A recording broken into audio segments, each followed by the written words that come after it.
చిరకాలము నాతో ఉంటానని క్షణమైనా వీడిపోలేదని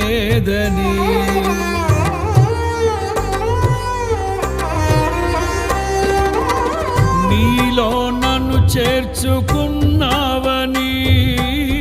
తండ్రితో ఏకమై ఉన్నామని ఆనందగానము